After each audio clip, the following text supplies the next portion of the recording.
হিসাবটা হবে আখিরাতে। সুবহানাল্লাহ। এই পৃথিবীতে যত নবী মারা গেছে তাদের মুজিজাগুলো চলে গেছে, কিন্তু বিশ্বনবী 1450 বছর আগে মারা গেছে, কিন্তু তার মুজিজাগুলো এখনো আছে। সুবহানাল্লাহ। তাহলে দুনিয়াতে যে মুজিজাগুলো তার মধ্যে এক নাম্বার হলো আল্লাহর নবী, বিশ্ব নবী জনাবে মুহাম্মদ রাসূলুল্লাহ সাল্লাল্লাহু আলাইহি সাল্লাম সারা পৃথিবীর মানুষের জন্য নবী হিসাবে এসেছিলেন। শুধু মানুষ নয়, সমস্ত মাখলুকের জন্য এসেছিলেন। কথা বলেন ঠিক কিনা? আর অন্যান্য নবী রাসূলরা যে এসেছিল তারা জাতি ভিত্তিক এসেছিল, তারা গোত্র ভিত্তিক বা সম্প্রদায় ভিত্তিক এসেছিল, একটা এলাকা ভিত্তিক এসেছিল, কিন্তু বিশ্বনবী সারা পৃথিবীর জন্য এসেছিল। যেমন আমরা যদি নূহ আলাইহিস সালামের জীবন বৃত্তান্তের দিকে তাকাই, যেমন আল্লাহ রাব্বুল আলামিন পবিত্র কোরআনুল কারীমের মধ্যে বলছেন, কি বলছেন? লাকাদ আরসালনা নূহান ইলা কওমিহি, আমি নূহ আলাইহিস সালামকে তার জাতির জন্য প্রেরণ করেছিলাম। তাহলে নূহ আলাইহিস সালামকে কি তার জাতির জন্য প্রেরণ করা হয়েছিল? তাহলে কি সারা পৃথিবীর জন্য প্রেরণ করা হয়েছিল? একটা জাতির জন্য। সম্মানিত উপস্থিতি, এরপরে যদি আমরা হুদ আলাইহিস সালামের জীবন বৃত্তান্তের দিকে তাকাই, যেমন হুদ আলাইহিস সালাম সম্পর্কে আল্লাহ রাব্বুল আলামিন জানিয়ে দিলেন, ওয়া ইলা আদিন আখাহুম হুদা, আর আদ জাতির জন্য তাদের ভাই হুদ আলাইহিস সালামকে আমি প্রেরণ করেছিলাম। সুবহানাল্লাহ বলেন। এরপর আল্লাহ রাব্বুল আমিন হযরত সালেহ আলাইহিস সালাম সম্পর্কে বললেন, ওয়া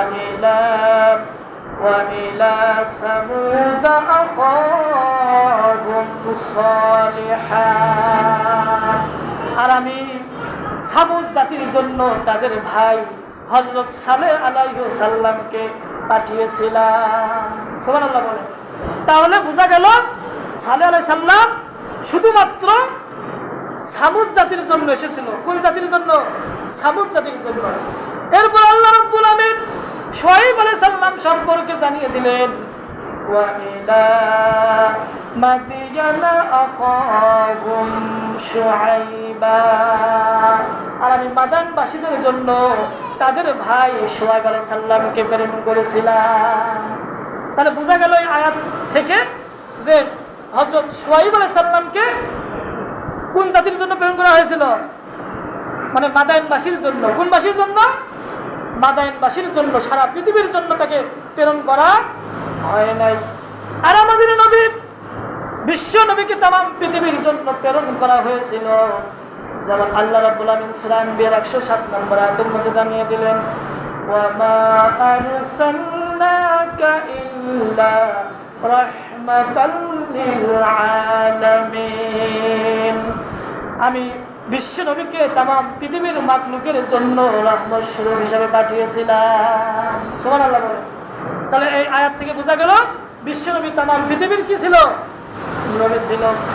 এরপরে যদি আমরা সূরা সাবার দিকে যদি তাকাই, যেমন সূরা সাবার মধ্যে আল্লাহ রাব্বুল আমিন জানিয়ে দিলেন, ওয়া মা আরসালনাকা ইল্লা কাফাতাল লিন্নাসি বাশীরান ওয়া নাযীরা, আমি মুহাম্মদ সাল্লাল্লাহু আলাইহি সাল্লামকে সমগ্র মানুষের জন্য সুসংবাদদাতা আর সতর্ককারী হিসাবে প্রেরণ করেছিলাম। তাহলে আল্লাহ পাক এখানে কি বললেন? তামাম পৃথিবীর জন্য বিশ্বনবীকে আমি কি করেছি? সুসংবাদদাতা আর সতর্ককারী হিসাবে কি করেছিলাম? প্রেরণ করেছিলাম। তাহলে বিশ্বনবী ছিল তামাম পৃথিবীর, তামাম বিশ্বের নবী। কথা বলেন ঠিক কিনা? আর যত নবী এসেছিল তারা এসেছিল গোত্র ভিত্তিক, এলাকা ভিত্তিক। তাহলে এটা ছিল আমাদের নবী মুহাম্মদ সাল্লাল্লাহু আলাইহি ওয়াসাল্লামের একটা মুজিজা, ক্ষমতা, পাওয়ার। সুবহানাল্লাহ বলেন। এরপরে বিশ্বনবী ছিলেন খতমে নবুয়ত, শেষ নবী। তারপরে আরো কি নবী আসবে বলেন? এই জন্য আল্লাহ রাব্বুল আমিন পবিত্র কোরআনুল কারীমের মধ্যে জানিয়ে দিলেন, মা কানা মুহাম্মাদুন আবা আহাদিম মিন রিজালিকুম ওয়ালাকিন রাসূলাল্লাহি ওয়া খাতামান নাবিয়্যিন। মুহাম্মদ সাল্লাল্লাহু আলাইহি সাল্লাম তোমাদের কারো পুরুষের পিতা নন, বরং তিনি নবী এবং শেষ নবী। সুবহানাল্লাহ বলেন। তাহলে আয়াতটা হলো কি দলিল?